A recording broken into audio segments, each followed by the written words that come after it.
kind of smiling.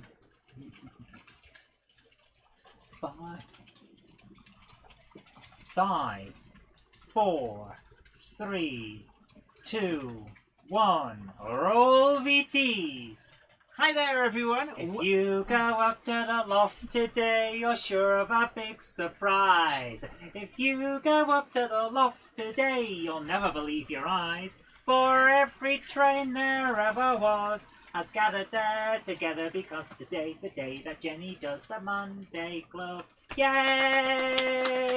Right, you can get lost now, Cupboard Monkey. Okay. So you might have noticed that here up on Weir Yard we've got a special guest, and this is Mike Revel from KR Models, and we're going to be having a good long chat with him as we go through the Monday Club. But it's really great to see you all. I hope you find you all well. I can see we've got Peter Jackson, Richard Lewis, Ham Shackleton, Ian Parker, Ian O'Brien, Matt Ovell, Patrick Ling, Andy Brooks, one of our Jenny Monday Club members, Flymo Chairman 1, another one of the members too, Brian Bell, David Scott, Mike at Putnam Junction, Egg Rider and Valleys 56XX, all members of the Monday Club, Sue at Putnam Junction as well, Joshua at W56, Aiden's Railways, Patrick Ling, Bob at Becking, Blackpool Steve, I bet it's cold on the seafront at the moment, Francis Wadsworth, Kent Gustavson says, a long time since last week, a year. I was 57 last time, and now I'm 58. Something happened last Thursday. Happy birthday to you. Happy birthday to you. Squash, tomatoes and stew. Bread and butter in the gutter. Happy birthday to you. John JMC, big hello to you. I'm Are you going to let your Anderson, guests get a word in edgeways? and Krista Duke as well. But yes, we've got Mike here from KR Models. Now we've interviewed Keith from KR Models a number of times. So I thought it would be a really great opportunity to bring you, because you don't live that far away from here. You're only over in St Helens, isn't it? Correct, yeah. That's only about an hour away, so... Yeah. So you've got a nice little ride over on the train, and it gets to see behind the curtain and see all of the unprofessional, hammered together with bits of crooked wood and rusty nails that is the loft of Weir Yard. But... So it's really great to see you, and one of the things that we've got going around, people will see, I'm going to try and find it on the cameras, we've got the GT3, and we've also got some of the concept iron ore wagons going around. Now this is your most recent release, isn't it? So you're right in the process at the moment of sending out all the concept iron ore wagons. So I know that some people have already got them, some people they're sort of in the queue to have them delivered. How's that all going then? Is it proving a really good, strong seller like the GT3 was? So far, so good, yeah. I mean, I definitely don't have any complaints regarding how they've come out of production. The loads have come out absolutely spectacularly. Actually, yeah, I was looking at those, and if we can, let's see, where's it got to? We're just seeing where the train is, so I can... just over there. I think if I'm just trying to find the right camera angle, so... You'll see at the left-hand side a 9F, which is, of course, appropriate haulage for the concert iron ore hoppers. And it's got a train of 3, so this is 1/3 of the current release. We can see them going by there. The first one is empty, and then the second 2 have got that iron ore load. And it looks amazing. I mean, I'm guessing it's made of iron ore because it looks like the real thing. We can't afford that kind of quality, unfortunately. Hey, no, actually, though, they are really good, and they've got a good weight to them as well. So they serve a double function as being really good ballast as well. Oh yeah, and the beauty of it as well is that there's a bunch of different molds that have gone into the casting as well for making the molds. Oh, so there's actually a lot of different ones, so that it doesn't all look like cookie cutter. Exactly. So you're not going to find the same mold in the same wagon. We have nice variety between them. And that's great, and that just shows kind of the attention to detail, which I really do like, because I know I've got some other loads on some other brands of wagons, and they're all like cookie cutters of each other, but it really is nice to see, I'm sure that they are actually real iron ore, because they do look good, but they're the most recent release. It's the first wagon that's come out, Correct. and of course you swept the board with the GT3. We've got the rail blue version going round, which, whilst a lot of there's been that sort of vocal minority online who've gone, oh, it never ran like, oh, how, you know, and but you can see the twitch in the eye as these people are going, oh, the rivets are wrong. Oh, but yeah. it's done really well, hasn't it? And it's kind of opened the door for more of these what if liveries. Oh yeah, like it was only really meant to be a sort of like an introduction into what we could really do with one particular model. Like, you know, in the case of the GT3, it only running for 4 years, only ever ran in one colour until it was finally scrapped. But then, you know, we started playing with the idea of what would the locomotive look like later on in life. And with the leader, it's proven to be more than successful with the blue, green, and black liveries. So that's because I know you've already announced a number of forthcoming models. So we've got I think the Fell is the next one. Yep. And we did do a review of that, and certainly when when I interviewed Keith, we talked quite a lot about the Fell. But then after that, we've got the Leader, which for anybody who's not familiar with that, it's the one that looks like a diesel, but it's actually a steam locomotive. And this always intrigued me with the Leader, that, you know, it looks a lot like the Class 28 Metrovic, but there's the giveaways. There's a coal hopper in the roof, it's. I don't. What's the story behind it? I never was quite clear why Oliver Bulleid actually felt the need to make that locomotive. It just seems very strange to do that. I mean, the running theory that we have is that Oliver Bulleid was insane, and so... I mean, have you seen the 4DD? I mean... Well, I wouldn't say insane so much as probably a bit like a Leonardo da Vinci, kind of like a genius beyond his time. Yeah, it was weird enough. It was definitely out of left field. It was innovative. It was different. It was something that was worth trying during that transition period. Yeah. From early 50s to late 60s. So why not throw some wild ideas around? I mean, just as they were phasing out steam, the Leader came up and unfortunately had to be scrapped at the end of its lifespan. Because there were 5 planned, only 1 got completed, and that's the one that was modelled. But with the Leader, there was a variety of different issues with it that wouldn't really warrant it being a successful locomotive in any stretch of the imagination. So I mean, you had the EPs for the Leader was at Alexandra Palace. And one of the things actually which I'm really impressed by, but you can't actually see so well on the EP, is those box wheels. They've actually got some really quite attractive wheels going on there. Oh yeah. And then you also had the other locomotive. We've actually got the EP in front of us here. So we've got, this is the DHP1, which kind of looks like a kind of strange large cabbed Class 17. They were made by Clayton, just like the Class 17 was. But this isn't one I was ever familiar with. I'd heard of Leader, Fell and the GT3, but this is such an unusual prototype. So tell us about the thinking behind this. Well, why go for something as exotic as this? Because it ran for, well, we're talking about maybe an hour or 2 before it destroyed At most, yeah. It definitely was not a successful prototype in any stretch of the imagination. But it's still that kind of the same unique appeal that the GT3 and the Fell and the Leader all have, in that there was only one of them, and even though it does look very reminiscent of a Class 17, it's still just different enough that it would still catch your eye putting it next to a Class 17. It's slightly chunky brother, as I like to call it. Yeah, I mean, we shared some photos on the Facebook group, on the Monday Club Facebook group, of the DHP1 prototype. There's the EP that we've got here. So it's not a finished model, but we had that next to one of the Class 17s in 00.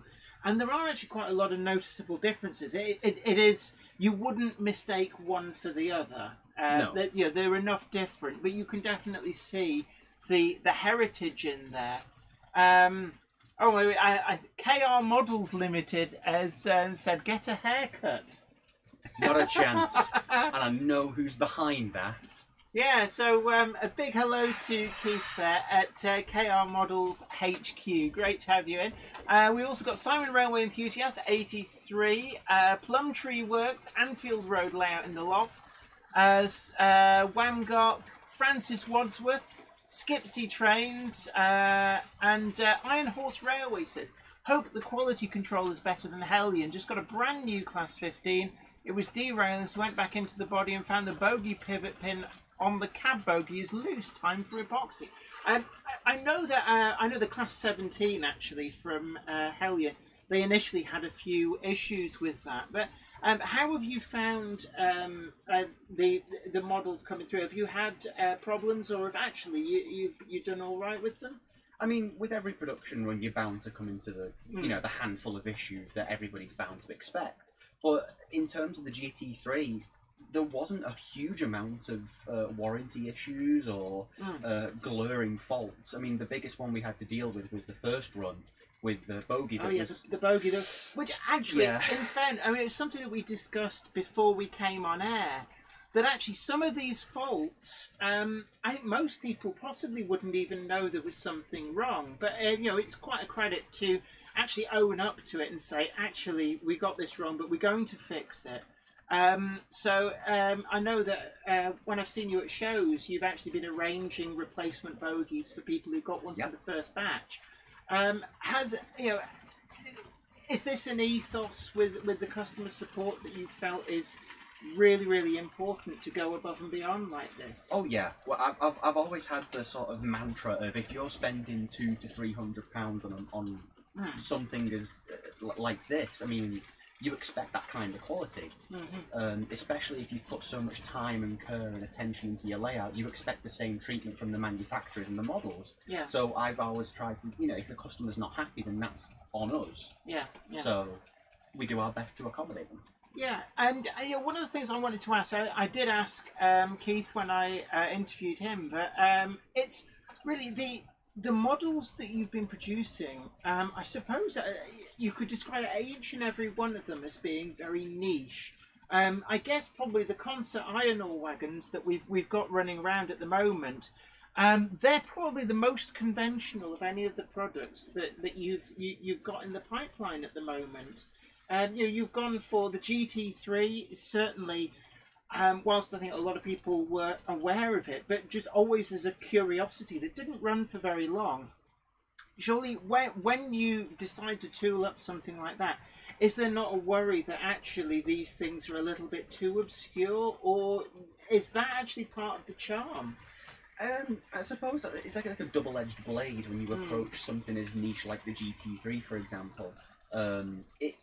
We were confident that it would sell well and that people would, like to have these running on their layouts because, as we discussed before, it's such a unique design to the GT3 that for some people it doesn't fit on my layout, it doesn't fit with anything else on there, but I kind of got to have one because it is that kind of different. And a lot of the people that have bought these didn't know that the GT3 even existed when we announced it.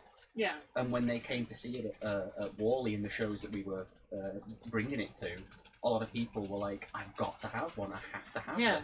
I mean, it's certainly, when you actually look at it, and I think we'll try and find it on the cameras, it's kind of like the missing link between steam locomotives and diesel locomotives, because its actual layout is very much more towards the conventional steam locomotive layout.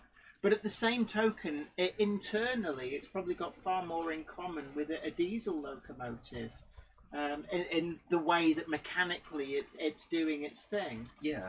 But I mean, I suppose, for a first model, it's certainly a way of exploding on the scene. And you've so far you've picked up 3 awards, is it, for the GT3? Correct. Yes. Which is, for a first model, I think it probably. One of the things that I wanted to ask you is, do you think that this has now opened the market for other manufacturers to actually take a serious look at one-offs and prototypes? Because effectively, with scooping 3 awards, you've pretty much sold out 2 full production runs, and there's now quite possibly, with strong demand still there, could go to a third production run, which is unprecedented for a niche model such as that. Do you think other manufacturers will actually take a serious look now at these one-offs and prototypes? We're hoping so, because these are the kinds of things that the market wants.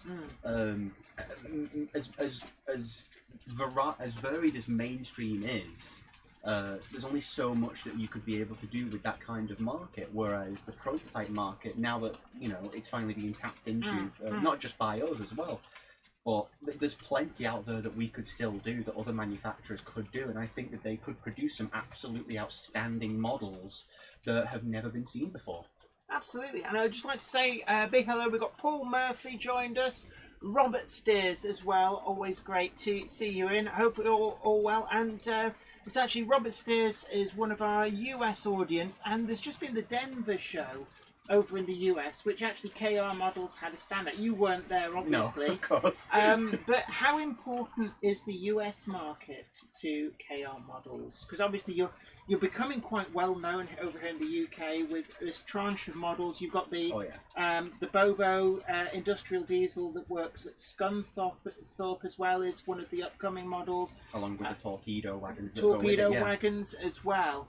But I guess people might not be quite familiar that you've announced the Shay for the US market with the logging wagons to go with them. Yeah. Is the US market seen as a core market for KR Models? We're really hoping it becomes that. I mean, so far interest has been pretty substantial.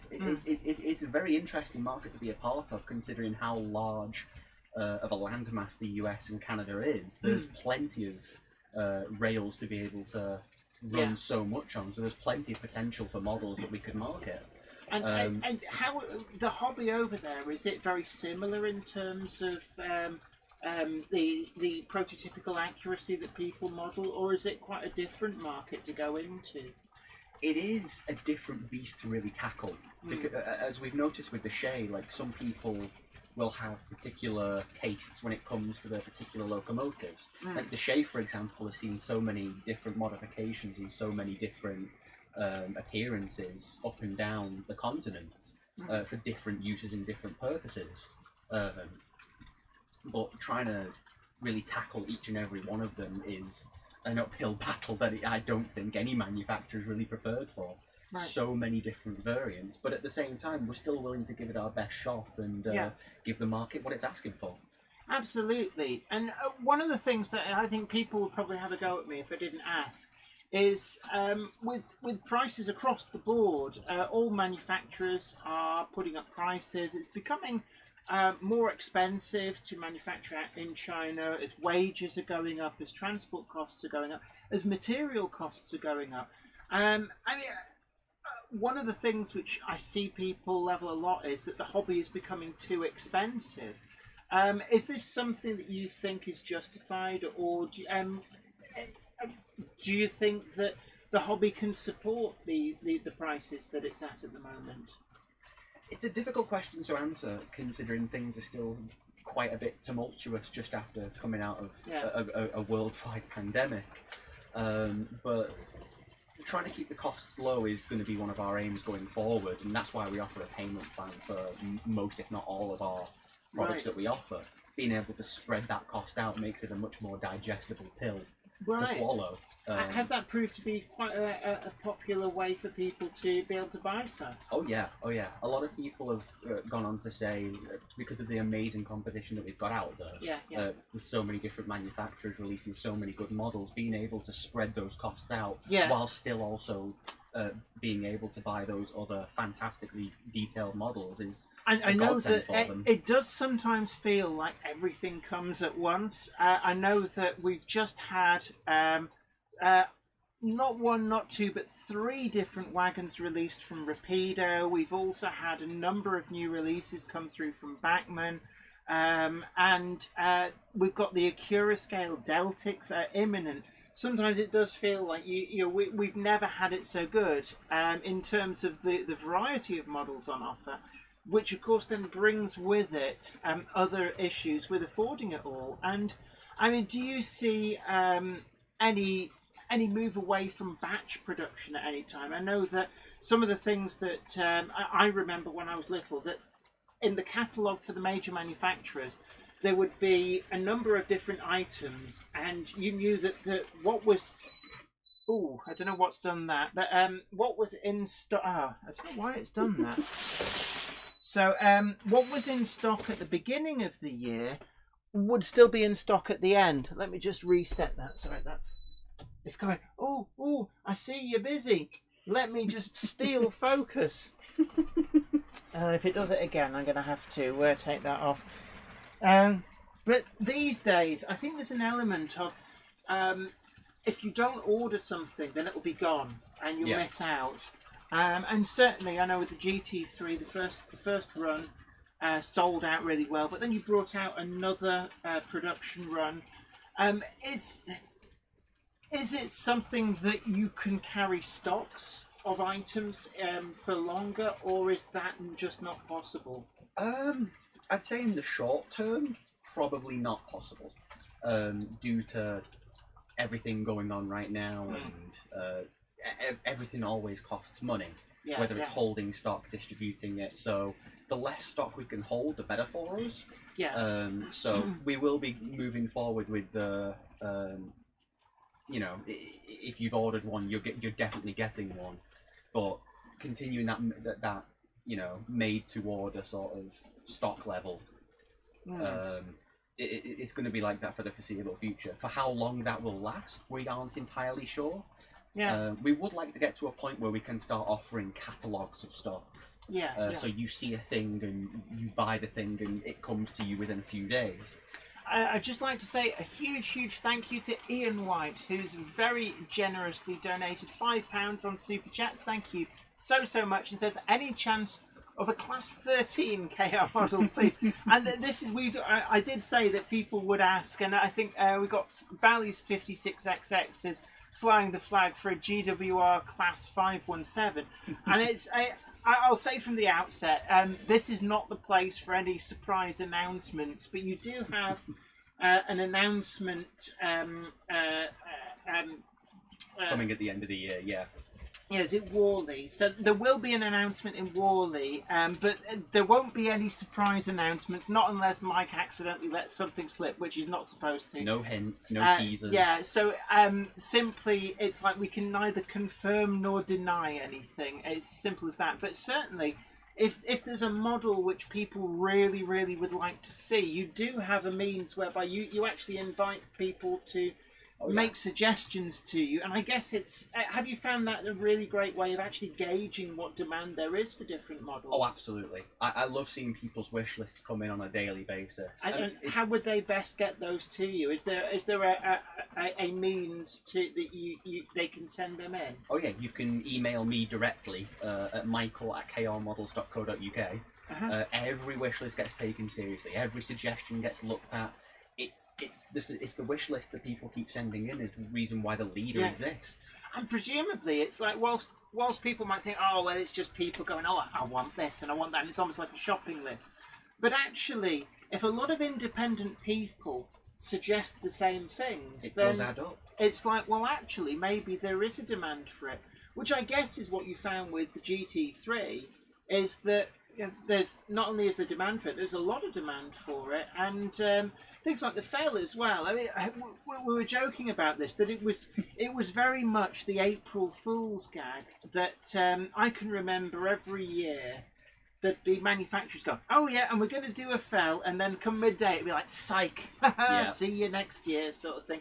And then all of a sudden you did announce it, and I guess what you found was that suddenly people went, actually, yeah, I want one of them. Oh yeah, it was a very interesting year when we did announce the fell at Worley, because it was met with quite a lot of hysterics. It was what, 2019? Because I actually jokingly, like being the Wally that I went up to Hellion, because at the time Hellion were doing a lot of these slightly more oddball prototypes, like the Class 53, Lion, Falcon, that kind of thing.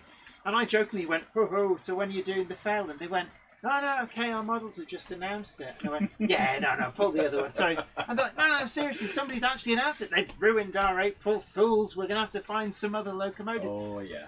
But actually, I suppose what it shows is that nothing's a stupid suggestion.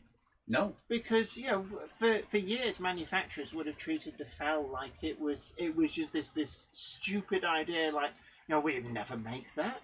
Yeah. And yet, the demand's actually there. And does that mean that effectively nothing's off the table? Even a J78 or a J92 crane tank could be on the table. Oh yeah, we absolutely take a look at everything that's You've had the email address. Everybody email in, and then they might make it. Yeah, we'll absolutely take a look at everything except the J92. B2000RO Toys channel, big hello to you. Has been working on a Gauge 1 Edward. It's basically the same as the ones that were on the TV series. Ginty Steams, there's no hints or Maltesers. And we do actually have some chocolate downstairs. But the Train Guy 2022 says, Jenny, say hi to me. Hello, the Train Guy 2022. Mark Wilson, we've got a question from Mark Wilson. It's here, will you have your entry to the big film off, the Tootfield Tinderbolt? Oh, everybody's been asked this. It's like, so when are you doing your Titfield announcement? But I suppose as a manufacturer, how abreast do you keep what everybody else is doing? Is it quite a close-knit community, or is it very secretive? How have you found the model railway world in general? I found it to be very welcoming. Like, being able to talk to some of the other manufacturers has been a nice breath of fresh air, because from the outside looking in, like when I first came into the industry, I was a bit nervous at first. I was a bit apprehensive. I wasn't sure how the manufacturers would really react to us just sort of kicking down the door is the best way to put it, and making a splash on the scene. But no, the other manufacturers that I've spoken to, even some of the retailers, really everyone in the industry has been fantastic, really. Yeah, and I think because you had a very interesting path into the industry, because you haven't worked for any other manufacturer. Your background's not in model railway. In fact, to the point where you're not actually a railway modeler yourself, are you? Not really. No. You are a modeler, but not a railway modeler. You do Warhammer. But actually, the abuse I take. I know. But I suppose it gives you a very unique perspective, because you're not coming in with some of the baggage of like your personal wish list. And I've seen this before, where people they join a company and they'll have a couple of pet projects they're constantly trying to slip through. They'll try and steer it their own way. But yeah. you don't come with any of that baggage, because effectively you can look at things in a very impartial sort of way. But has it been quite a jolt in going into model railways as a business, or is it behind the scenes, I guess, very much like a lot of other businesses? I mean, for me, the biggest pleasure that I can derive from being in this business is watching these models and these projects get developed over time and come to life. Like the GT3 was fantastic to watch get made, and the biggest shock for me was when the first one finally arrived in that pretty white box and a lovely detailing. I mean, when it was real for me. I can sympathise with that, because I commissioned the Monday Club wagons, and it always feels a little bit weird, like, oh, we're just playing at trains sort of thing, until you get that physical box and you look at it and it's got your company name on, and you're like, all of a sudden it's like, oh my word, it's real. It's like, I didn't just dream this. I think the biggest kick for both me and my father was when we got the EP sample for the GT3, because everything up until that point was just yeah, it's some 3D models. It's a lot of wish. Yeah. It's a lot of wishing, a lot of dreaming, a lot of thinking That's when about it gets serious. It's Yeah. like, oh my god, did you know we're in the model railway business? Like, oh Yeah. god, yeah, we are. Yeah, because then once you've got that EP in front of you, once we have actually held it in our hands, it's no longer smoke and mirrors. It's real. Yeah, it's there. yeah. You can hold it. And I know that when you first started, there was a lot of criticism levelled against you. And I think, just to put this into perspective, that it was coming off the back of, we just had I'll say it so you don't have it. Thank DJ you. models had just collapsed, and it was quite an implosion. And I guess, you started up right at the time that had happened, and it had created this huge wave of skepticism amongst potential customers. Because a lot of people had actually, they'd given DJ models deposits and stuff, and they just disappeared without trace. Did that make things a lot more difficult for you? I think difficult's a bit of an understatement. It definitely was an uphill battle, given that neither me nor my father had any sort of business background coming into the industry. We hadn't really had much of a footprint to begin with at all. It was difficult trying to convince people that we weren't just in it for the money, that we weren't just going to run off with it. But a lot of people did trust us in the early days of our company, and I've got nothing but my eternal gratitude for those people who Absolutely. helped out. And I suppose, having delivered a model that's won 3 awards, that hopefully has shaken off this comparison with another company. I would like to think so. And I guess if I had Rapido in here, or Cavalex, or Revolution, I'm guessing they probably all would say the same, that DJ models made it much tougher to get started in the industry. Yeah. I think we've got another question. Let's have a look. I did spot it a moment ago. Where's it gone? Somebody did ask, actually, it's gone off the top, about the BR Black GT3. They asked whether you'd considered it now, because obviously you've done the blue one, and like I said before, if you have suggestions for models, even the re-liveries, to send them to, was it Michael? At krmodels.co.uk. And like we said before, it's the best way of expressing your interest, even for models that's not been announced. And even though people might go, oh, it's nothing but wish listing, actually, if enough people suggest a particular model, then actually that alone is it proves that there's demand for it. So all I will say to, there's people suggesting class 13s, GWR models, all sorts of stuff like that. It's just simply a case of email, and you never know, it may become a reality. And certainly a re-livery is something that's a lot easier to do than an all-new model. So never say never. Also, I think it was Mark Wilson, it's gone off the top now. So, do you have any thoughts on Bachmann's just opened a retail shop? Is this something that manufacturers, would KR Models consider opening a shop for KR Models products, or is this? I don't think that's really on the table for us at the moment, or anywhere in the near future, actually. Because then that's more money that we're spending. Yeah, and I suppose that they've got a broader range, which includes a lot of scenery products, and they've got a huge catalogue to begin with, and we don't really have that. And in some respects, it's a bit like, from your own experience, Games Workshop, that's kind of like how they do it. They've got shops where everything's full RRP, so they're not undercutting other retailers, but it's somewhere you can go and actually see the full range, I guess. And, actually see what the products look like. I know from doing GMRC, one of the things we had was the huge catalogue of everything that Bachmann carry, and there was stuff in there I'd never seen in shops. So it's quite possibly a good way of seeing it. But as to other manufacturers doing it, I guess that it depends on the range, and whether it's something that you need to kind of make people more aware of a fuller range. Again, we've got people suggesting specific models. I can only say you need to email your suggestions of what you want to see in model form to Michael at krmodels.co.uk. and you never know.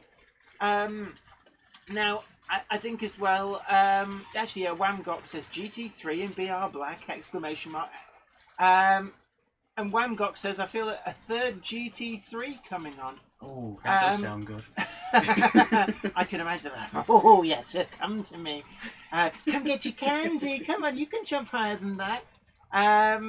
We've got, I think, Cottersmore. Hello, Cottersmore. A big hello to you. Samuel Ives says, sorry I'm late. Stuck doing the dishes. Just powered my new shunting layout. Upper unknown with PWM and great slow running. Brilliant.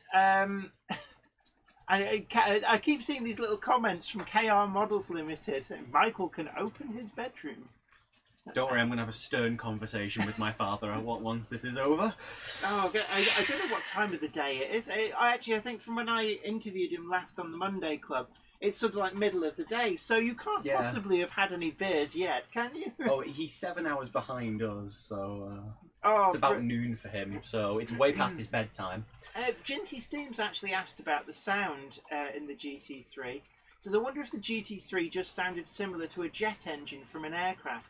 And I am curious, how do you actually get the sound files for locomotives where the prototype doesn't exist anymore? So things like the GT3.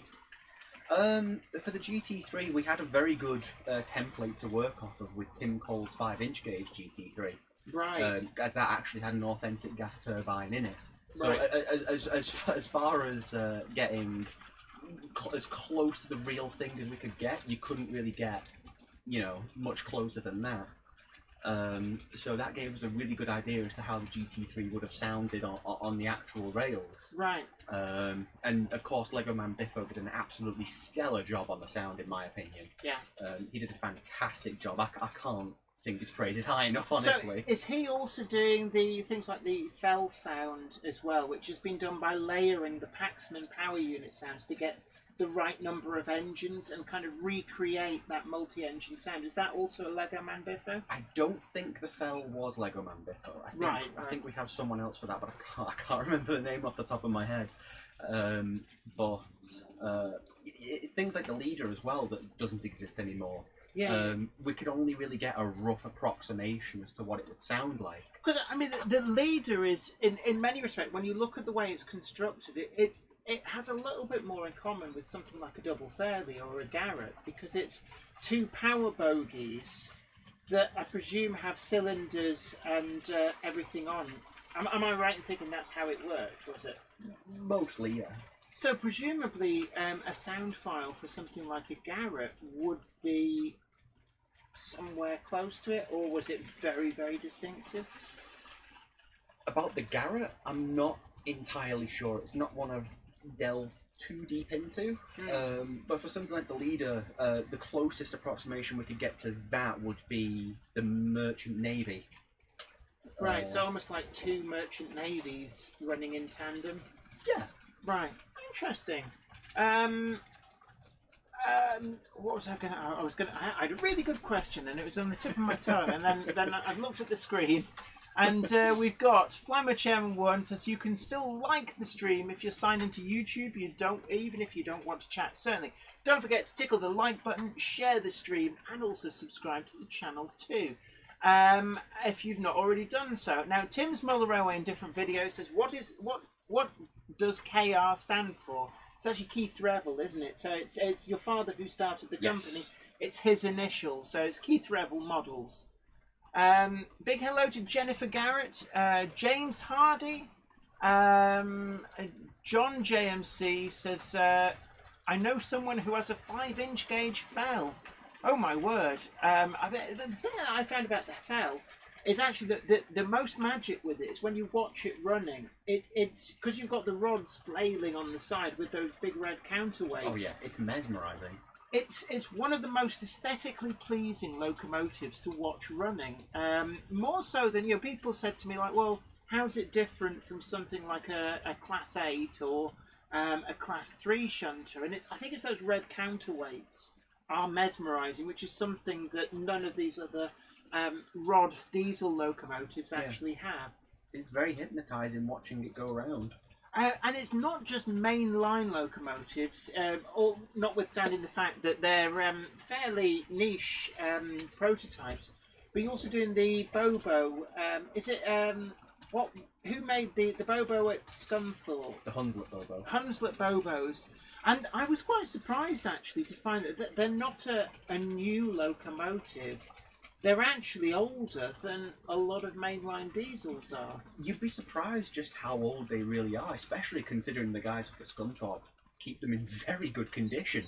And these are the locomotives that run around what is actually quite a huge site at the steelworks. It is deceptively large. And I mean they're coming up for replacement now. But when were they introduced?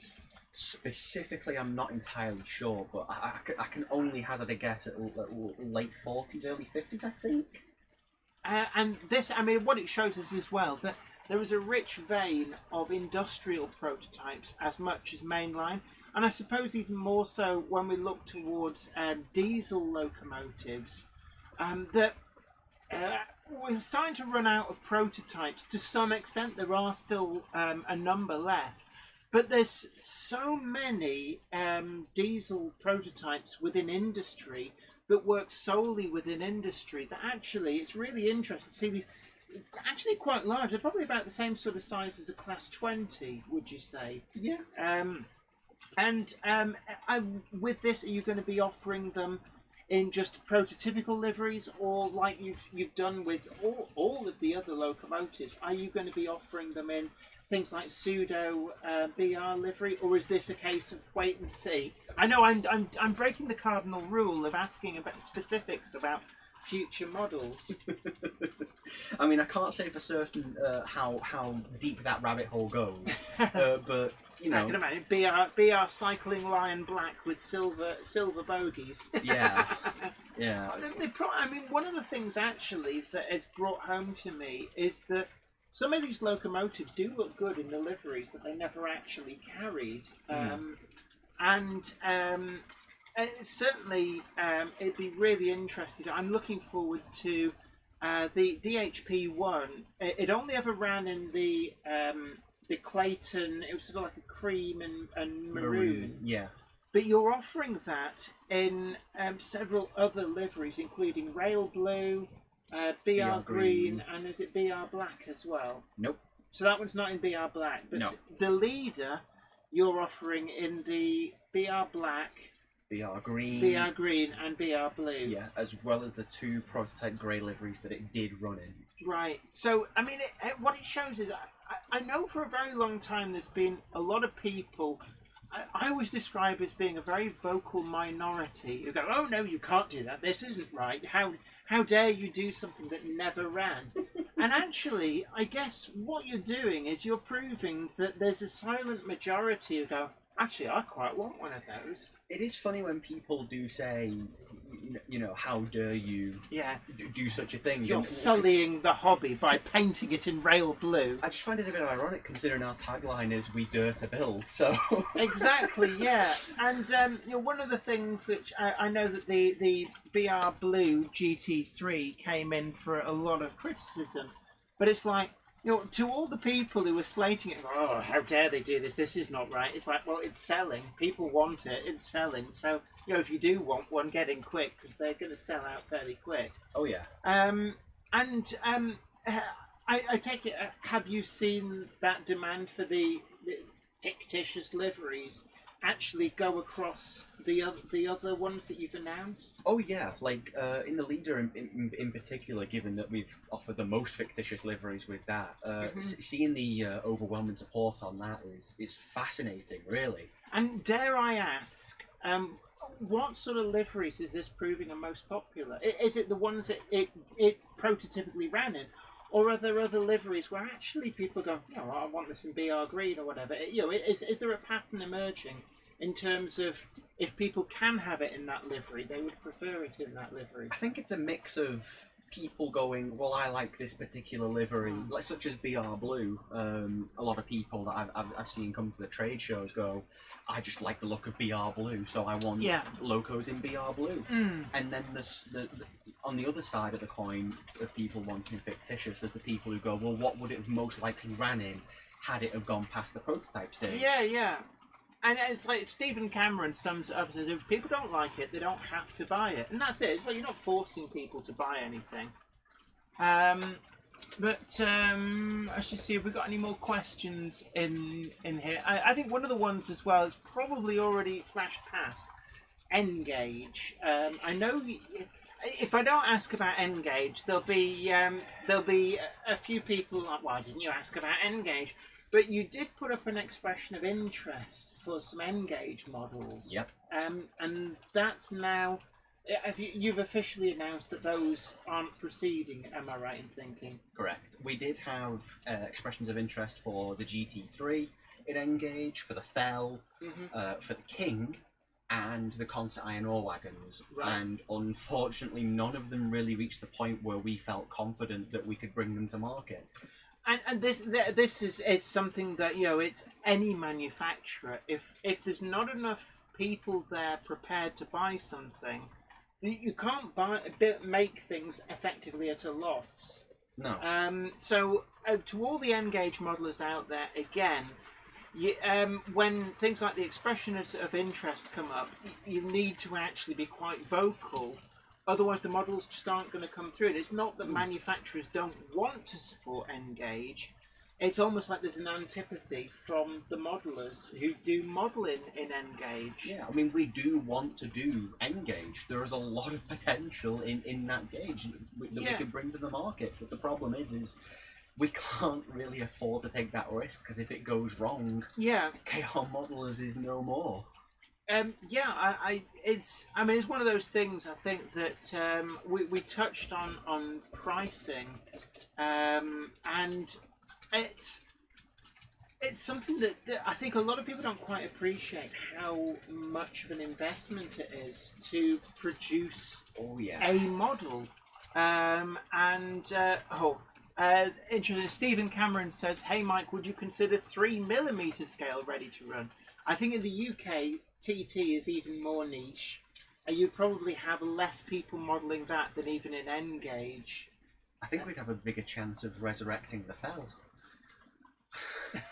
What, the real one? Oh yeah. Yeah, absolutely.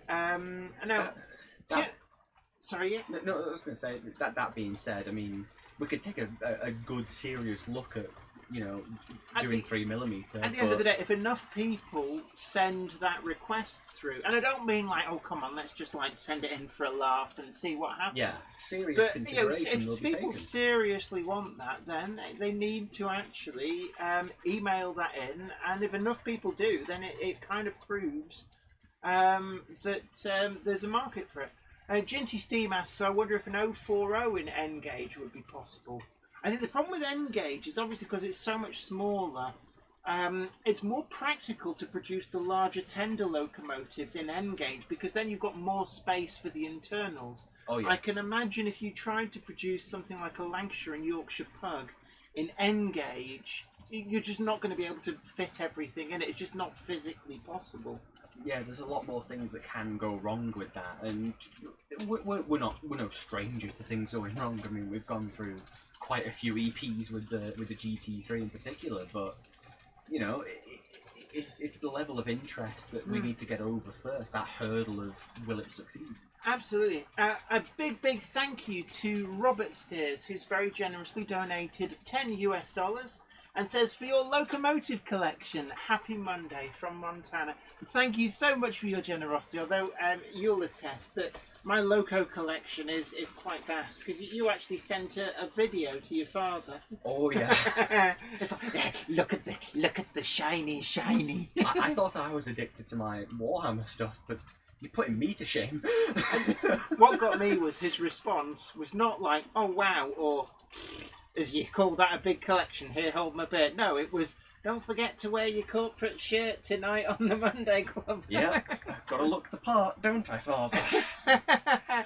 But Yeah, Ginty Steam says you probably have to use a motor like using the Z gauge, and unfortunately that's expensive. You're making a Swiss watch that just happens to run along on wheels. Yeah. But we've got Lewis Cartwright says there. My college is planning to build a model railway, and it's something certainly that I've seen that the market, the interest in model railways is growing again. And I don't know whether you really have any metrics to be able to see that, but are you finding that the kind of people buying models, giving expressions of interest, are you finding a change in the age demographic, or is that not something that you can really follow? I think it's more prevalent really in the trade shows, being able to see their faces, and you know, it's difficult to say looking at numbers and metrics and contacts on a website. But trade shows in particular, it's nice to see some of the younger demographic around my age group getting into the industry and starting their own model layouts, and populating it with fantastic looking models. It's nice to see that the industry is still going strong, even as the younger generation comes in. Absolutely. Do you find that the trade shows is something that, have you missed them over the period that we've been through lockdown? Or... Oh yes, I have missed doing the trade shows so bad. I suppose it's a really great way of connecting with your market. I mean, certainly, Absolutely. you know, I've been very lucky to be able to wander around at the trade shows and you know, talk to all the manufacturers, and there is a theme that being able to meet your market and talk with them and actually physically show them the EPs and the painted samples and models is worth its weight in gold. Oh yeah. To like kind of reconnect with the market. A lot of it for me is being able to talk to the customers who are so passionate about seeing these models come to market, and then put them on their layouts, because you can't come into this industry without having such a deep respect for it and such passion and such care for it. So being able to hear them get just as enthusiastic as I am about seeing these come to life, it really is. There's nothing else like it. And Absolutely. Yeah. And I just want to, for those people who've joined us a little bit later, you'll have seen in the thumbnail picture, but we've got the EP of the DHP1. I think this is the first time it's been seen other than in a few photographs. And I can attest, we did have this running, but because it's an EP and doesn't have the full electronics inside, we can't run it on DCC. There's no actual decoder socket to plug a decoder into. But we did have it running on DC. And actually, I was quite impressed that for an EP that's obviously an early test shot from the mould, it's been hand assembled, it's not complete, there's a number of parts missing from inside. It was actually quite a smooth runner. Oh yeah. It doesn't have the thing that holds the motor in properly, so there was a vibration until you pressed the motor down, and then it was really quite silky smooth. Yeah. So ironically, you're making models that perform far better than the prototypes on which they're based. Yeah, I mean, we saw an overwhelming success with GT3, and whatever, you know, what we put into that, you know, why change up the formula Absolutely. if it works? Why try and fix what isn't broken? Absolutely. And you know, one of the things that really does impress me with this is the detail on the bogies as well. And also you can see on the EP, I'll just see if does that show up okay. You can see the etched metal that's in there as well. Some of the detail on the front, and it's very different to the Class 17 that Clayton later built. And actually, the DHP1 made the Class 17 Clayton seem super reliable, which was quite a thing. And does that present its own unique difficulties when you're researching a locomotive that was so short-lived? And I'm guessing it was an embarrassment to the builders because it failed so miserably. I mean, do you find that makes finding the information, the photographs, very, very difficult?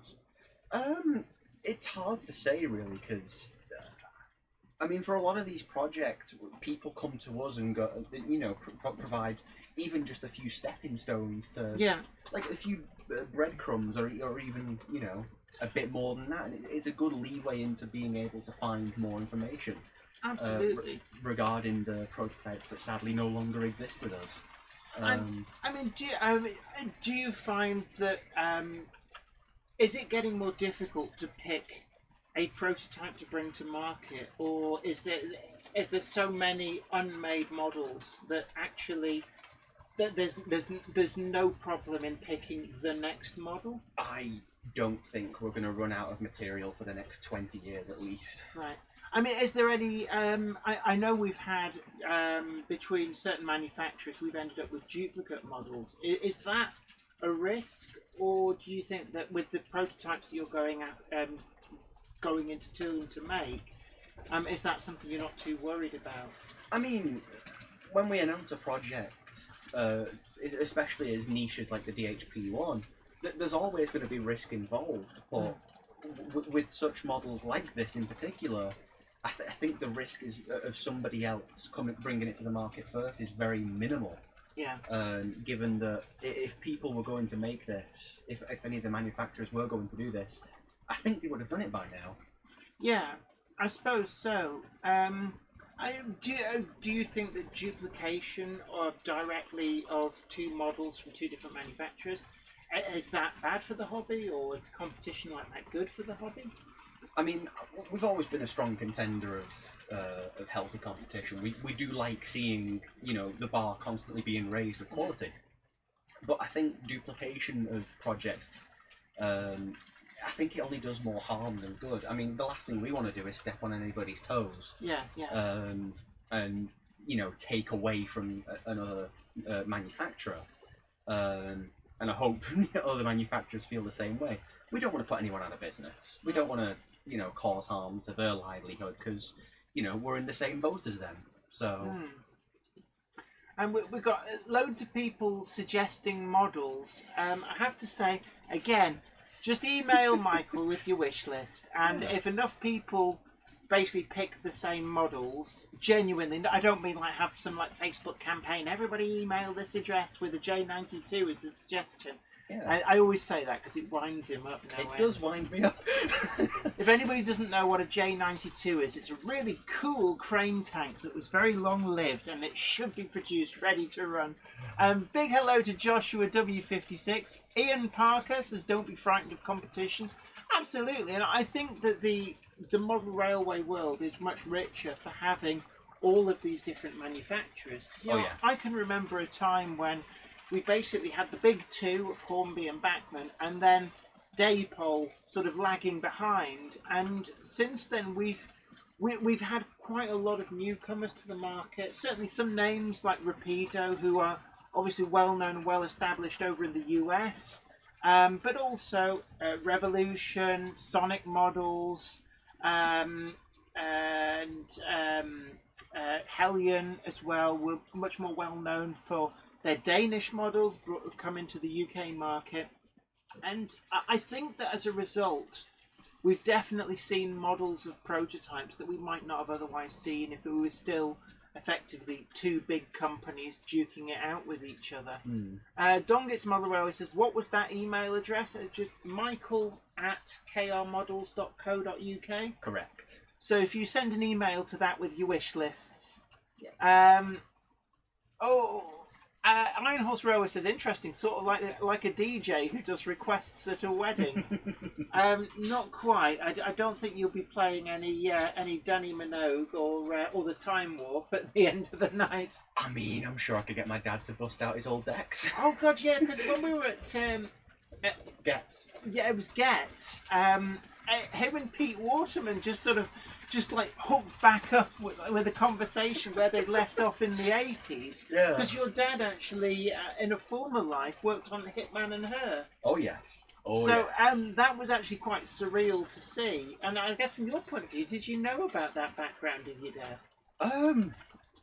To a degree. I mean, I was like 2 at the time, I think, so I don't really remember much of that time, to be honest. But yeah, I knew he was a DJ. I'm not going to say how good he was. Did you know he worked on Hitman and Her? Not at the time, no.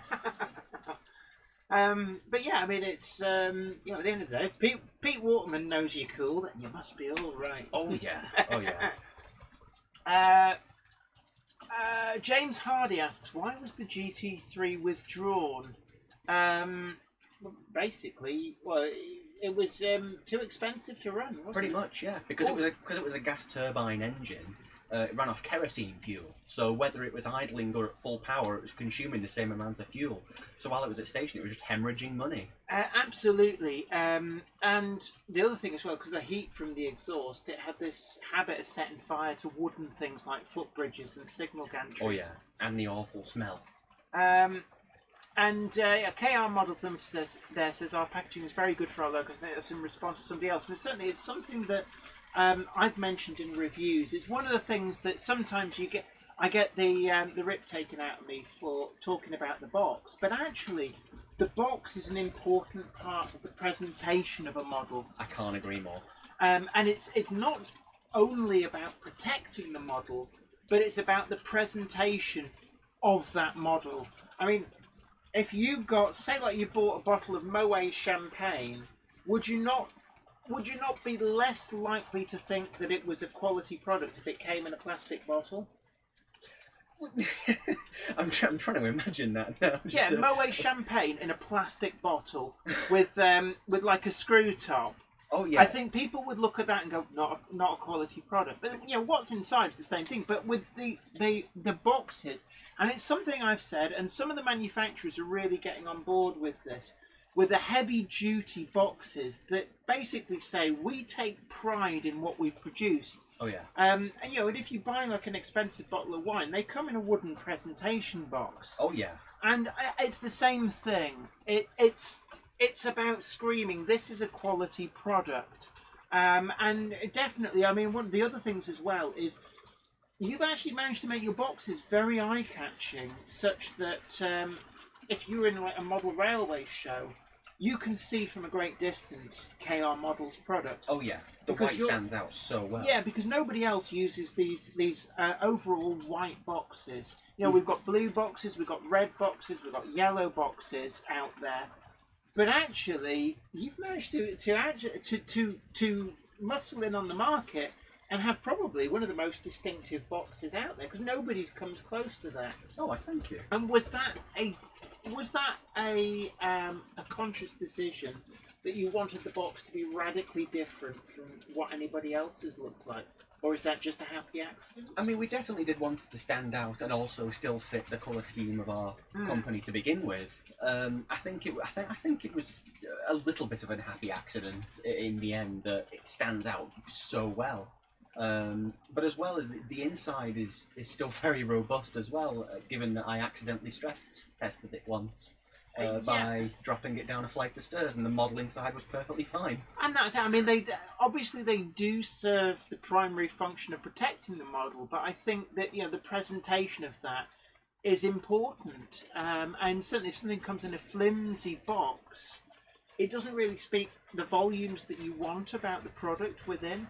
A big hello to J94, who says, yesterday I rode a HST for the first time in preservation at my local heritage railway. I'm going to guess Colne Valley Railway, perhaps? Mark Wilson says, Kerno models have great boxes. Yeah, and it's something I think a lot of the manufacturers are starting to wise up to the fact that actually it's more than just the model, it's about the presentation of that model is important. Absolutely. Big hello to Wiven Model Railway. We've got Hythe Kent says, sorry I'm late, I was watching Coast Guard helicopter hovering off the cliffs. Better late than never, and Gandalf is busy. Currently they're drinking tea with the cupboard monkey downstairs. And actually, Ginty Steam says, I wonder how much money was actually spent on building these experimental locos for them to be scrapped. Probably quite a lot, but at the same time, I'm guessing that they actually learnt a lot from making these locomotives. And that whilst people might think, oh, what a colossal waste of money it was to build the GT3, what they actually learned was a lot about the application of gas turbines in a railway application. Absolutely. That if they hadn't have had the GT3, they'd have had to have done something else with it to do such a thing. Yeah. Don't forget to tickle that like button, share the stream, and also subscribe to the channel to be the first to know about new videos as and when they go up. And today, if you're joining us late, I have got Michael from KR Models as a guest in the loft. So he gets to see the other side of the curtain, how everything's hammered together with bits of crooked wood and rusty nails, and it doesn't look very professional at all. Oh, it looks fantastic. Yeah, and The layout is stunning, I have to say. and actually, something as well, which it's handy to actually be able to ask a guest. When you actually come up here, and you've never been up here before, No. what stands out to you when you see this model railway for the first time? What caught your eye more than anything else? I think the sheer amount of volume that's actually on the layout as a whole really took me by surprise initially. Just how much you've managed to fit on here is utterly fantastic. I know it is. And all of it with such intricate detail as well. Like, You're buttering me up. everywhere you look, there's always something interesting to look at. There really is. I mean, I could stay up here for a good week and not lose focus. You know, I'll have to. Not now, Les. Not now. You'll have to go underneath with Les. Les, look, I know we mentioned your name, but just to get back to whittling that stuff. I wish I'd have brought my sleeping bag. I've never. Yeah, it's one thing actually. People say, oh, "Have you ever had a sleepover in your model railway room?" No, I never have. I have never had a sleepover in here. It has to be said. It is quite nice and cozy up here, though. I have to say. It is. Yeah, it is. I told you it'd get warm, didn't I? I wasn't Yeah. kidding. But also, actually, one of the other things you said, because you've obviously seen it on the Monday Club. The same way that people at home watch it is you mentioned that there's other bits that you don't see on any of the cameras as well. Oh yeah. And it's actually what Dale Williams, aka Warbler Productions, said when they visited, was that it's like, oh my word, there's like these little bits that you never see, which just one of those things that I guess it's just not possible to show everything on camera. But yeah, because there's actually even a little bit of 009 as well, tucked away in the corner. Now, Stevie Film says, Jenny, tell Mike how long the layout took to build. I did actually, about 9 months for the bulk, and then obviously it's been hyper detailed over a much longer period of time. But I do tend to build quite quickly. And is there any favourite area that you've spotted? Wait, I really like that. Oh, I do like that area over there. See that blue locomotive just going past?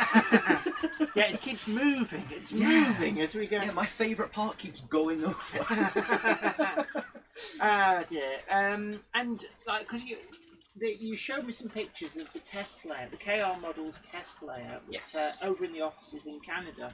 Yeah. And how important is that for a manufacturer to actually have their own layout to run the models on? Oh, I think it's imperative, because if you don't know what your own model's capable of, then marketing is going to be difficult.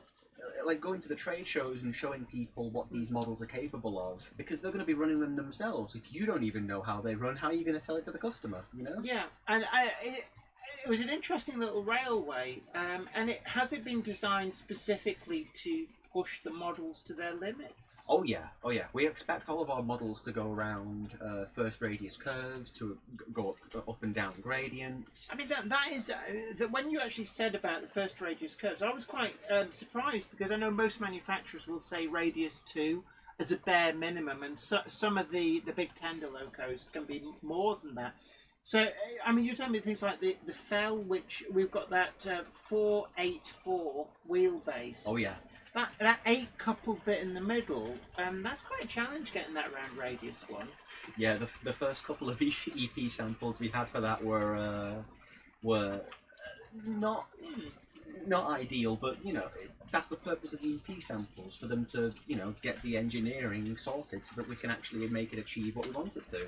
And Stephen Cameron, absolutely right, says building a layout is like painting the Forth Bridge. It's never really finished. And it's the layout in the office over in Canada. I know that there's a little scene in there which never gets shown. Oh yeah, I don't think we can talk about that, otherwise I might be out of a job. Oh, there's a little Easter egg there. It's like a little in joke in the model scenically. So is that your dad's layout, or is that separate from what your dad actually models? Because he, unlike Michael, Keith is a very keen railway modeler. Very avid modeler. Yeah, he does love his own layout. The amount of models that he had, you know, when I first saw it.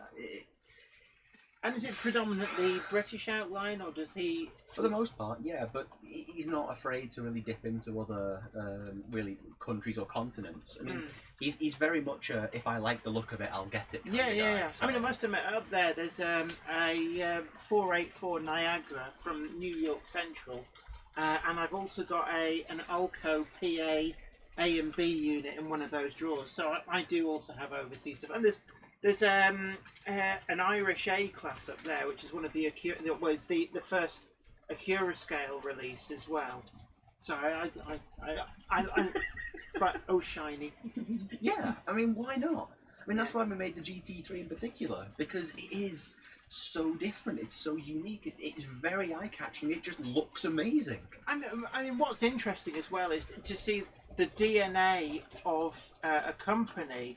You told me the story that the GT3 was, I suppose, originally born out of the fact that your father really wanted a GT3 model. Oh, yeah. Are you all right there?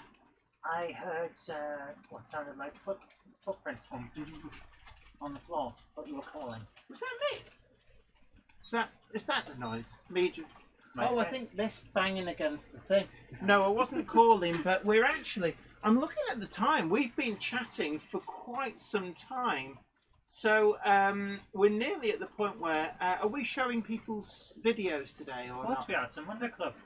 Boom! So don't forget that if you want to show what you're working on, then you can send a link to the video, not the video itself as an attachment. Don't do that; it won't get through. Just a link to the video or some pictures. Again, don't make them like super huge JPEGs, otherwise, again, they'll break the system. But send them to Zoe at zoerobinson.com and put Monday Club in the title so we can find them, and you too can have your work featured on the Monday Club. I wonder if your dad's going to send through some pictures of his. I don't know if he's still in the chat. No, he's still currently flying back from Denver. I think he's in Vancouver at the moment. Oh, is he? Oh, right. Yeah. I mean, the Denver show. I'll go and actually. turn everything off downstairs and head up so we can show the stuff. No worries. For those of you who haven't, who have been wondering where I've been at the cinema watching Bride of Frankenstein. Yeah, dum, dum, dum. You've been down there with Gandalf because he failed to turn up when people were late. So Oh, hang on, Gandalf? A Monday Clubber is never late, Frodo Baggins. Nor is he early. He arrives precisely when he means to. So there Thanks, we go. Gandalf. Okay, are you cooking something? I had my dinner while I was watching Frankenstein. What did you have, oh monkey of cupboards? Waffles and spaghetti and vegetables. That's health. Oh dear. So we're just looking through. We've got Flint Hills Model Railway, Jeff Hammond. Big hello to you. Ian Parker, Simon the Model Railway Enthusiast 83. Richard Swiderski, Ickham Road. Mike at Pudham Junction. Sue at Pudham Junction. Abby Watson, big hello to you. Anfield Road Layout in the Loft. And Ian Parker says, my dad worked at Scunthorpe Steelworks, so presumably be familiar with the Hunslet Bobos as well. Most likely, yeah. And what stage are we at with those? Is that still at the expression of interest, or is that? Nope, the order book is open for the. So the Hunslet order Bobos. book is open on those, and certainly I think industrial modelling is a huge untapped resource. And you've got the torpedo wagons on the way, which are the perfect accompaniment to those. We're offering those in twin packs as well. And are they going to be all DCC operated? Oh, yes. Again, this is something that we've talked a little bit about DCC and how it's underutilised. Oh yeah. In great many ways, but actually, the wagon it's being naughty. Naughty, naughty, naughty. So it's playing up. It goes, oh, you've got guests. I know what I can do. I can be a pain in the bottom. So there we go. Right, okay, we're up and running then. And there's me thinking I was a big enough pain in the backside. No, it's that 9F. The 9F has flangeless wheel, and on that particular model, it's slightly out of line. And what it means is it shorts out on a frog. So you have to gauge the speed just right. If it goes too fast, it'll derail on the double slip around the other side. But if it goes too slow, it shorts the layout out. So there's like a sweet spot, and you feel like a safe cracker trying to get it just right. Oh, wow. Jerry BVR says that's what you get for mentioning DCC. And also KR Models Limited says, I'm here. I'm here watching, waiting. Bye, Dad. Bye. I'll see you back home. Good night, AD Pullen. Great having you in. And you take care, and hopefully see you again next week. Ian Parker says, never a dull moment with Jenny. And Simon Train's Model Rower Showcase says, naughty 9F. Oh yes, it's going to sit in the naughty corner. And it's going to get a spanked bottom. I've completely forgotten what I was talking about. Oh yeah, industrial models. Yes. It's very much a rich, untapped vein in many respects. We've started to see a few industrial models coming through. But I mean, is that an area that you can see in the future that will be explored more by manufacturers? Oh yeah, I think us in particular, we're only scratching the surface at the moment, but we'd love to dive much deeper into that. And certainly, I mean, there's one of the things I think that people might not be aware of is that there's some really great ranges of scenery and buildings and accessories with some of the overseas European ranges for building things like sawmills, steel mills, iron foundries, coal mines.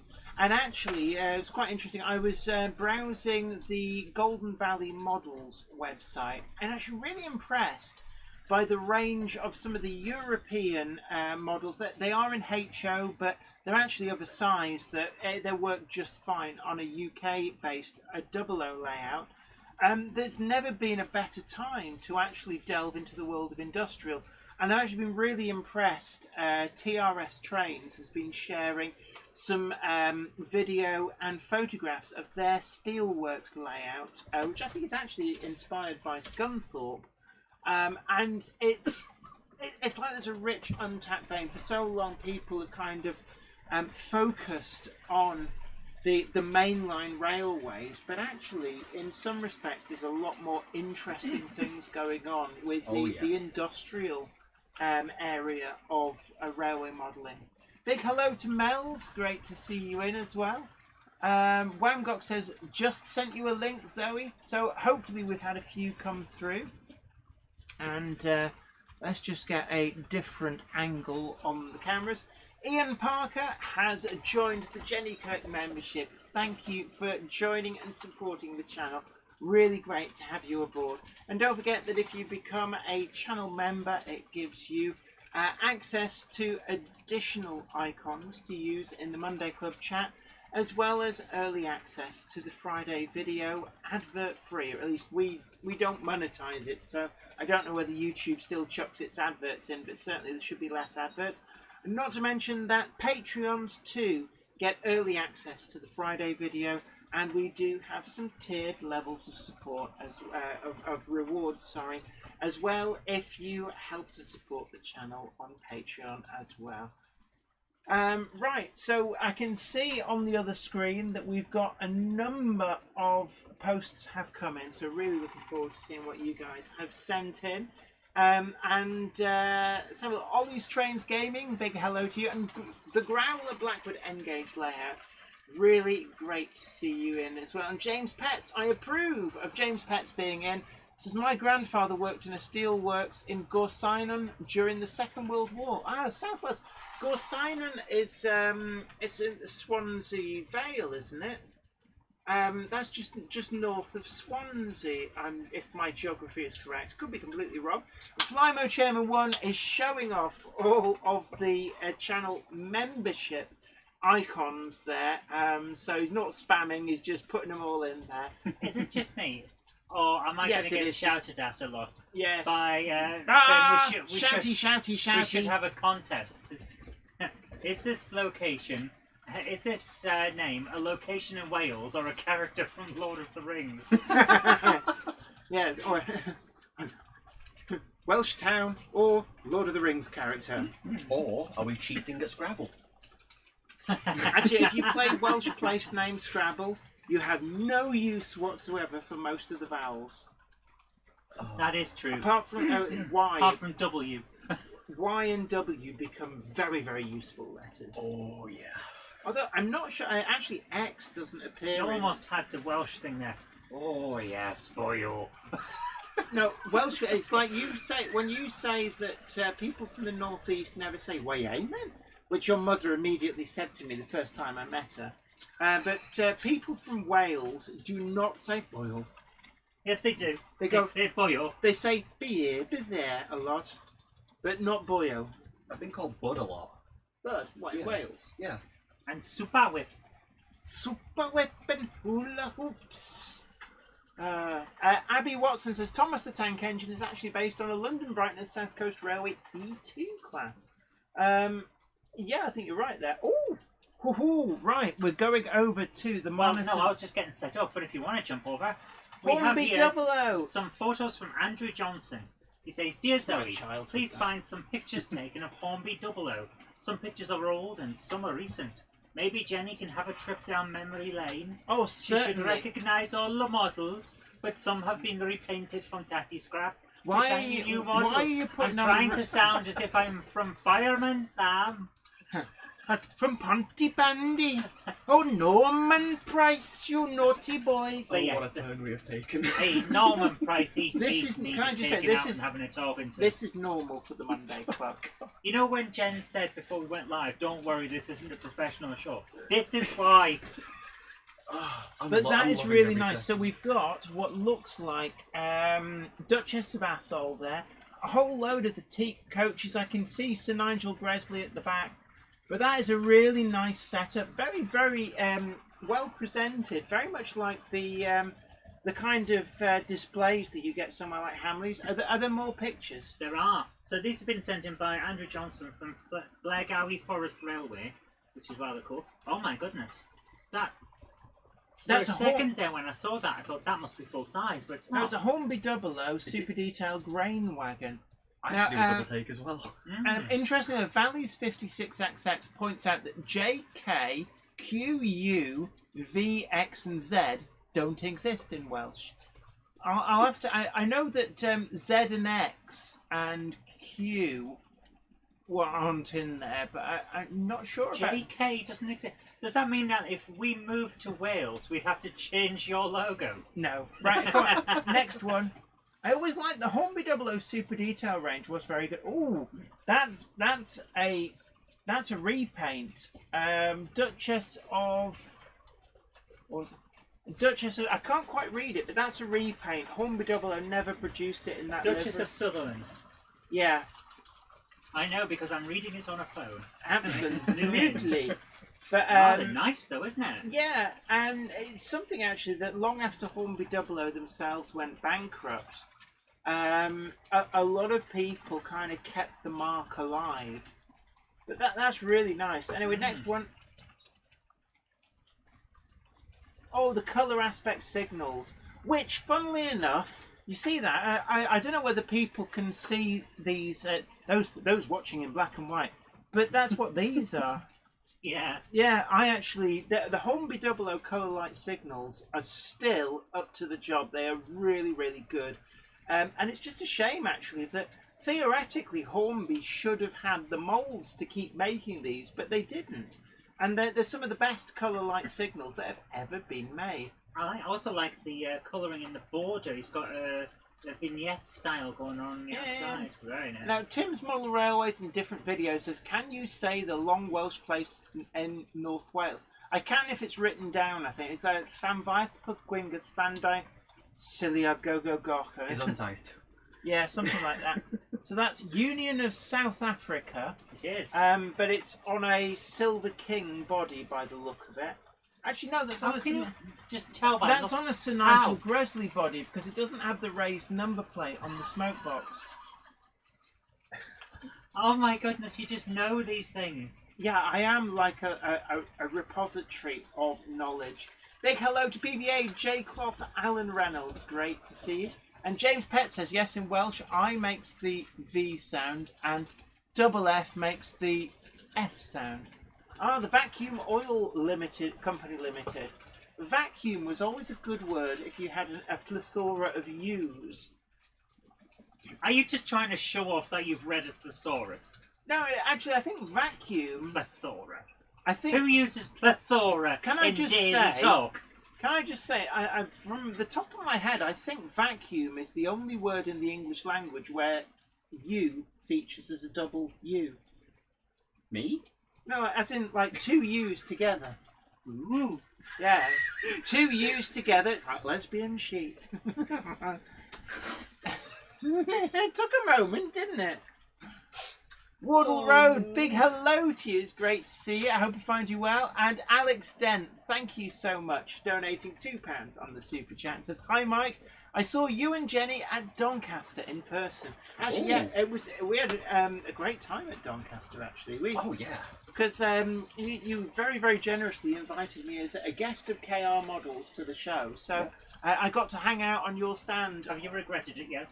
No, but you marvelled at the What, fact that... me or Jenny? Because I think she'd You. be regretting it more than I Jen doesn't would. ever regret going to Yeah. a train show. Right, Cupboard Monkey, stick your fingers in your ears. You marvelled at the fact that I spent 600 quid at that show. Right, Cupboard Monkey. Come on.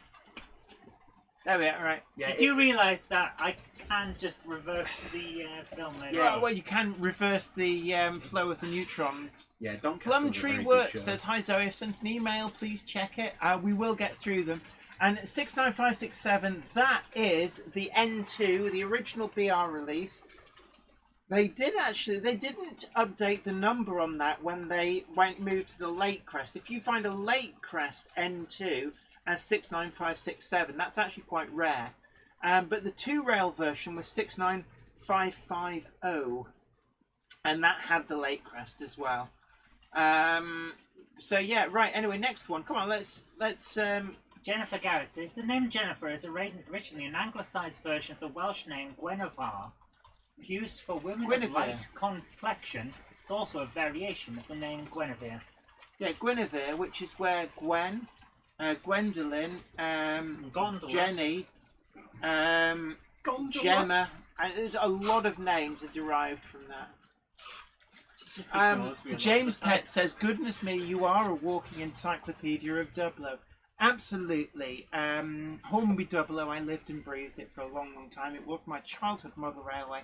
And I had that autistic early childhood urge to know everything there was to know about Most it. people go for dinosaurs. Jen went for trains.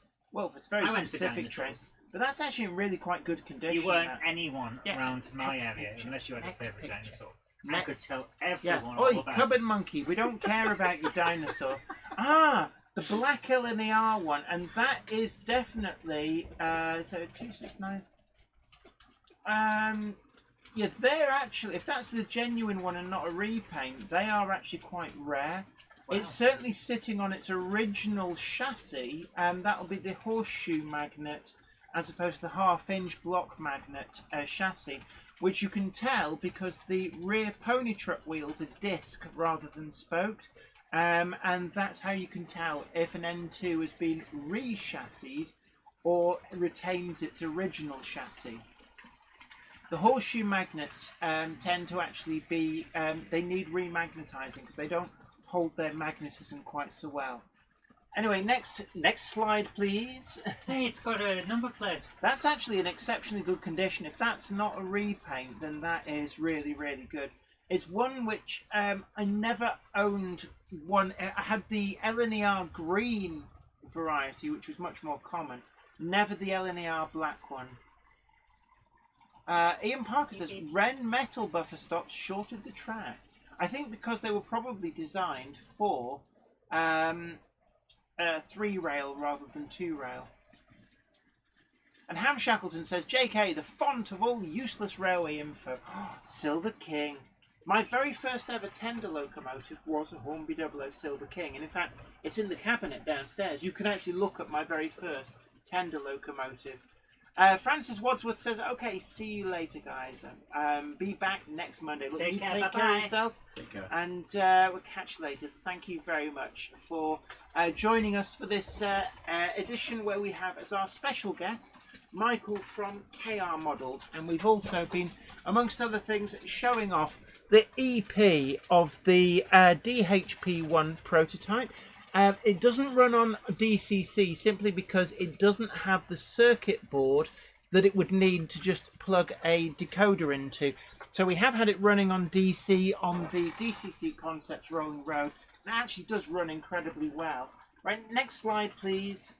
What's this about? Why did Hornby think it was a good idea to put a number plate on? That's their branding, isn't it? Seems a bit excessive. That's a good idea. We should tattoo KR Models along the side of Your the dad GT3. would go for that, yeah. Yeah, he would. He's branded you, so. He's tried to. Right, next one. Oh yeah, Is this where your love of these trucks came from? yeah, high-sided coal wagon. They did a low-sided 5-planker as well, which has an E number rather than M, means that that's the same running number as the LMS version.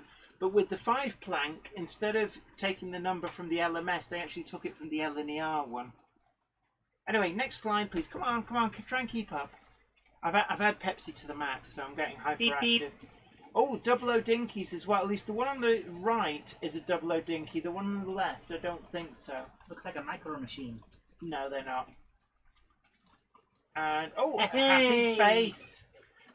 That is a copyright infringing face there. Let's zoom in on the infringements. Beep, beep, Yeah. beep, beep, beep, beep. Ooh. It looks so happy to be Yeah. violating those copyrights. Oh, that's beautiful. Oh, is that a Dorchester? If that is the native 3-rail West Country, that's Dorchester, which is actually very, very rare. If not, then it's a 3-rail conversion of a Barnstable, which is what us cheapskates had to do.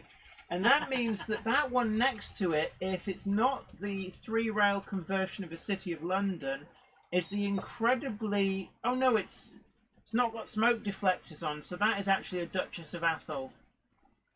And then we've got a 264 tank at the back there. Can't see its number because the water crane's in the way. And also I see a Sir Nigel Gresley in the background. But that is a really great fun layout. There's a lot going on there. And it's what I love about Hornby 00. It was really, really... It does look an awful lot like you can just have fun. Yes, very much. Yeah, look at the amount of fun There's that's been been a had there. Meccano going on there with a little random bridge. I Yeah, like that's it. what I'm saying. It's a bit of fun there. They've got And bridges and there's all the sorts. front cover of the Michael Foster book. If you go left, that there is actually the front cover of the Michael Foster book. Now, also, one of the things as well that I've just remembered that I need to do is Beatbox like it ain't no thing. I actually had an email from Trevor Jones. Now, Trevor Jones, you might remember from Fabulous Garden Railway, that does feature heavily in, I think it's Model Rail, but I'm going to send you an email.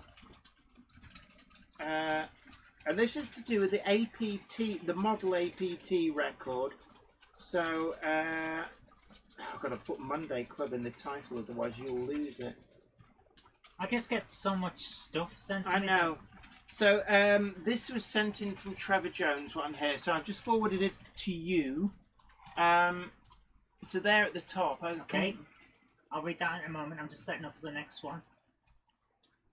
So, what have we got next? Right. Okay, here we are. So this is Map the Dragon Railways. One of the things actually, it's when I've seen my Monday Club wagon appear on people's layouts, there's like this little burst of pride, like, oh, that's mine there. Do you find that when you see your models, that the GT3 on somebody's layout, say at a show, do you get that little burst of like pride? Or you go, Oh yeah, "That's absolutely. mine." It's hard not to, especially after watching it, come to life after so many years. Like so Yeah. much effort has been put into it, so much love and care and attention. It's Mm. hard not to feel your heart sort of skip a beat seeing it go past. Yeah, I can imagine. I mean, I actually, my wagon featured on Mouldy Raspberries channel, the Yorkshire Dales Railway, and in the most recent video, there was my Monday Club wagon, happy as Larry at the head of the rake, running through that scenery. And that, for me, actually, was quite a magic moment, because it's a railway that I've watched on YouTube a lot. I've never talked to the guy, always been an admirer of his work, but never ever spoken to him, no contact with him, and then there's my wagon at the head of the train. It was like, So next up we have, from Map the Dragon Railways, we have modern traction on a double O gauge micro layout. So Jenny, if you would do the honours of pressing the button. right, hit play. Beep beep. Here we go. So he sent a message as well. Here's a short running session on a micro layout that I built. It was a layout that I wanted to build on a budget as well as building it fairly quickly. It will definitely go through improvements in the future to make it look nice. And it's like we said before, a To be honest with you, model. some of that's looking damn good already. Absolutely. I'm going to actually just move this fan because it's. I don't know about you, but I'm getting warm up here. So there we go. Oh, it soothes. It soothes. So we're seeing a Class 8 shunter at work here, and it's there's and a Class 66. So we've got some great play value here. It's quite a small layout, but it's definitely a lot going on. Plenty of shunting possible. I like the trees at the background as well. We've got a really great little signal box, but you see the trees and the flowers in front. It just shows you can very quickly put together a really, really lovely little layout. And it's it's these personal touches. So like we've got that station building really nicely made there with the lamp and the little posters as well behind the Little Kingston sign. Oh, now we've got a Class 50. Wow, it's all going on here.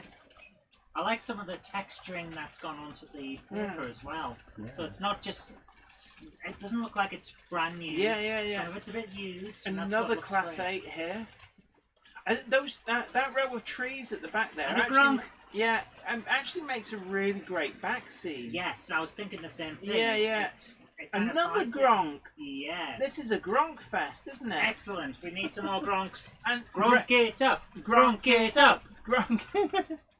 Oh well, actually, Oh no. It's the mega gronk. Mega Gronk. Oh no. Mega gronk. Mega gronk. Mega gronk. What have I got myself into? Do you remember when we warned you it wasn't very professional?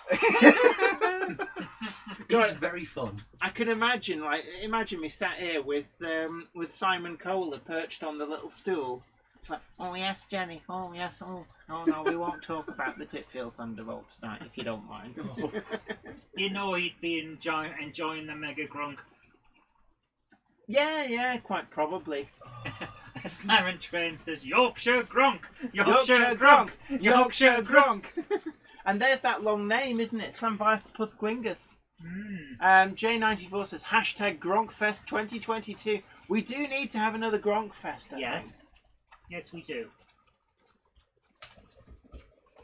think. Ian Parker says no we found out what that was.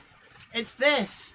This is a laser cut deballer for static grass from Warworld Scenics, and I just put it together, and it's not quite so bad now. But if you sniff that, it's its smell of like slightly singed plywood. Thank you so much for sending that in there. Yeah, sniff my box. Kind of, yeah. It takes me back to like the woodworking classes back in secondary school. Yeah. When you're Thank like with you the for sending that bandsaw, in. right? Yeah. Yeah. But that's what it was. We kept catching a whiff of it because I just got it out of the packet and assembled it. But that's it. We didn't set fire to the loft. It was everything was all right. Okay, we've got an interesting one coming up now. Well, they're all interesting, but we've got something that I think you'll very much like. Oh, we've got an advert first, so it's all right. That's all right. We can We skip through the adverts so you don't have to.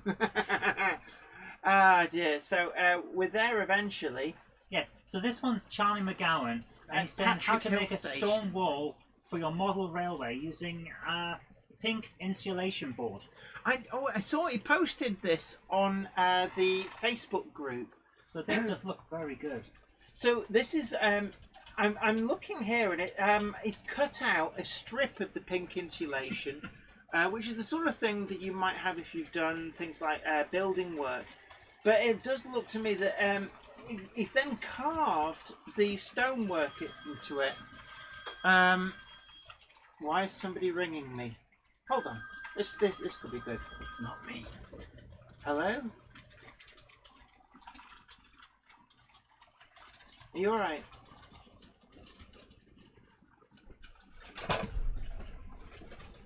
Hold on a moment. Let me just go where I can hear. So that's Just give me 1 moment. Oh. that's a bit interesting. Jen's got to go and take this call apparently. So what I'm seeing from this is that it looks an awful lot sticky and messy. But when it's dried, I bet that looks damn good. Oh yeah. Jen will be back in a minute, don't worry. This isn't a cupboard monkey takeover. I haven't called someone to get them to call her to get her away. Honest. You know, now that you've said it though, now it's out loud. I know it does sound like a plan, doesn't it? I know, it sounds a bit too oddly specific. Now, as a fellow kit builder and painter, can you get a sense memory of what those paints smell like? Yeah, I actually can. Doing Warhammer 40k for the short amount of time that I've done it, it does have a very distinct smell to it, Yes, doesn't it it? does. Yeah. God, I remember when I started the kit that I've got now, my room smelled like paint for about 3 months. Yep. And, the amount of scented candles I had to burn just to get that out of my room. Oh, it was awful. I've taken to opening a window, but sometimes it doesn't help. Yeah. Oh no. I'm going to move this on a little bit, see what comes up after the paint. But I like the idea of just carving into the into the foam. And in some ways, it seems quite obvious, but I wouldn't have thought about it straight away, because that's kind of what Jen does with putting together some of the scenery. Yeah. You carve in a bit of foam to make it the shape you want. You do have quite a lot of freedom with working with such easily available materials like that as well. Yes. Let's move this on and see what happens after you let it dry for a bit. I cannot get this thing to work. Here we are. So I just jump it on a little bit. Jump it, there it is. Right, now it's dried a bit and he's getting in the dry brushing effects. Wow, that's coming together well. Oh my goodness. He's getting in a moss effect. Yeah. I can't agree with you more, Ginty. I mean, your only limitation is your imagination. Be as creative as you want. Yes. Absolutely. Yeah, this is looking amazing. Thank you so much, Charlie, for sharing. I keep looking at that camera up there. But it's that one that we're talking to. Yes. Thank you so much. It's the one with the green light on it. I know, I should know by now. I only set this stuff up for it. It's nice as well seeing this for outside of model railways as well, because I can use this kind of stuff for my own sort of absolutely. applications. This has given me a whole thwack of ideas. Thank you, Charlie. Yeah, I can imagine this would look really good as you could do kind of a broken down bit of walling and part of a battle scene and all sorts. Yeah. Yeah. I like this. And the fact that it's so easy to carve out of as well, I could have my own models sort of cresting over the top of it as well. Yes. Oh, that sounds great. Yeah. I really must get back into Warhammer. That would be good. I can't recommend it enough. I haven't done it for ages. I built my set of the Emperor's Children, pre-Horus Heresy, and then I left it. I never got round to doing anything with it. I need to do more. Ginty Steam says, my dad usually encourages me to use scrap things rather than buying them. To be honest with you, your dad's got a good idea there. That is a... Absolutely. I'm reminded now. Jenny has this scrapyard on Grove Street Yard, and the parts that are in the scrapyard, if you know what you're looking for, they're offcuts from Airfix kits. Yeah. Like sometimes they'll give you alternates, so they're different. I want to say spout. You know, on steamboats and things like that, you'd have a certain funnel. Yeah. Well, sometimes they got modified later in their life, so you'd have the alternate bit to modify that. Well, if you're not using it, that stays on the sprue. Well, Jen just cut them off and put them in the scrapyard and painted them up like it was rusty. So that's the kind of thing that you can do. You can build up all kinds of stuff. Oh yeah. Not to mention as well, building stuff out of like scrap that you've got lying around as well. You've got that sense of satisfaction when you see it completed as well. Yeah, and you don't have to throw as much away. Exactly as well. Nothing gets wasted. Yes, Ian Parker says rule number 1: don't throw anything away. Absolutely. Yeah, everything can be useful. That has come together so well. Oh my goodness, and now it's in place and it just looks perfect. It looks like it belongs. It really does. Thank you so much for sending that in, Charlie. I'm going to have to climb back over there now. Oh, hang on. Oh, he's Yes, not done. a little bit extra, getting a bit of... little bit of mossing. Now it looks like it's part of the scene. Yeah. Yeah, that is so good. Thank you so much for sending that in. I'm going to try that myself. I'm going to have to climb back over there now to get the next video, but thank you so much. Take care, I'll have to go and okay. Right. Jen, are you okay? Do you need to go?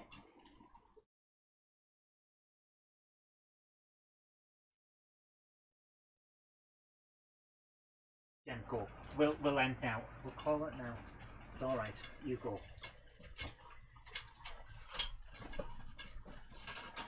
Okay, guys, I'm sorry to say that something's come up. I'm glad Jen took the call that she took. I'm not even on screen, am I? I'm glad Jen took the call that she took because this is actually really important. So, Jen has to go. We're going to have to end the show early. I don't like doing this, and she doesn't like doing this, but we don't have a choice. Something's come up. We can't talk about it. Don't worry. Jen's fine. Everything's going to be okay, but we'll see you next week. Guys, sorry to cut this short. Take care. Have a great night, and we'll see you next week. Sorry about this. Bye.